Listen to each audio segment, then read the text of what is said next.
The next chapter will be about relationships and loss.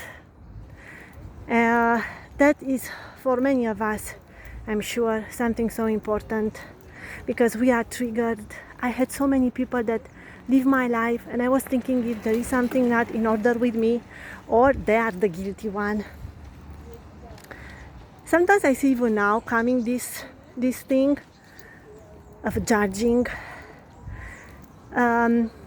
So I was really feeling bad because some of them I really wanted to say I'm sorry. Some of them I wanted to hug them again. They are important because they are a gift in my life. And I did not know how to look within myself and to handle this. And I learned through nonviolent communication how to work with the way I react to things and especially to people and to situations. I was ashamed to communicate my needs because I had a pattern like I'm not good enough. So then I started to communicate everything and not setting boundaries. And I did not understand how these boundaries can be set. And again, I ended up in so much knowledge and actually I did not know how to do. Or sometimes I was feeling like I'm doing too much and I did not know how to connect. So through forgiveness and gratitude, they brought me here, but I need to combine all of them. And we will do different exercises like fire exercises for forgiveness. We will do talking in the mirror. We will do drawing and writing letters. So there are different ways of working towards this, what I applied for this part of setting boundaries and relationships. The next topic will be about really when we feel heavy emotions. I ended up in a situation where I did not have money to eat. I did not have any more a place to stay. I changed countries. I fall asleep in churches because it was warm. I was feeling so ashamed, so guilty. I was thinking that I'm not doing the work right. I was blaming myself. Even though I was doing this work already for a while, I was wondering why me? Why it takes so much time? I was missing my parents, I must say. Because you need someone like really close, and as a mom, as a father, when you start to feel them, that's a special connection. So that was a really tough moment, and there was a moment when actually I went one night and I said to God, hey God, if you want to take me, just take me. I'm at my limit. I was like finished. My luck are the people I met. I met some of them. Maybe I'm still talking, some of them maybe not. Some of them maybe are for a long time with me, but they all touch my heart so much. And many of them, they had me in incredible ways. This is my gift and my luck. So I learned how to go back to my heart, how to recognize answers from my heart and not from my mind. How to see already the signs from the universe, how to understand them. I was thinking like, hey Mara, you are crazy.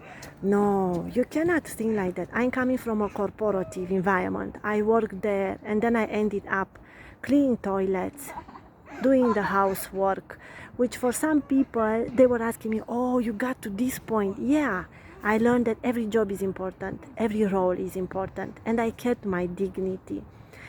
I kept my dignity because I had the motivation, and that's so important why we do this work. I love life, truly. And I know that somewhere there, I really know that life loves all of us. And that's a bang!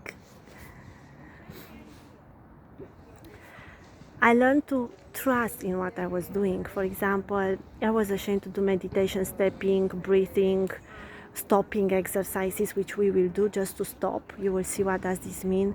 People were looking strange. My family, I kind of lost my brothers for a while, and it was really hard because I came back especially to have their warmth,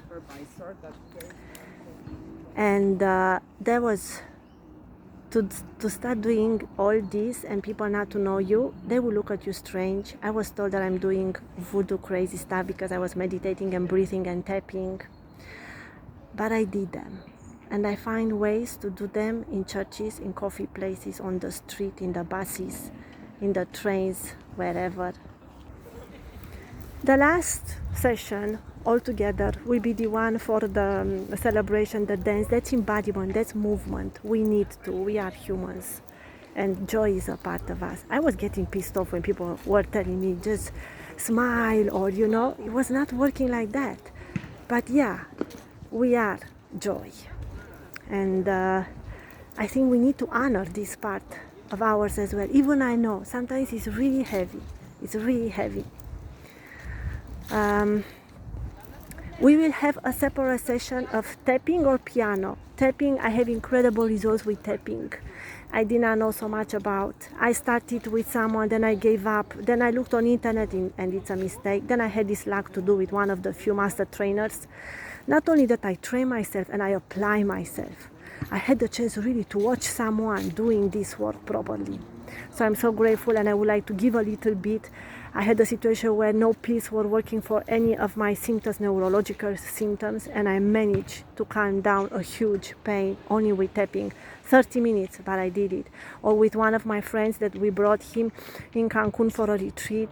He has multiple sclerosis and he was in a wheelchair, and we needed to go back to the airport, and he got blue at his lips, like kind of in a small moment of crisis. I jumped, I did this EFT, and I managed together with him to manage to bring him back on track and to be able to fly.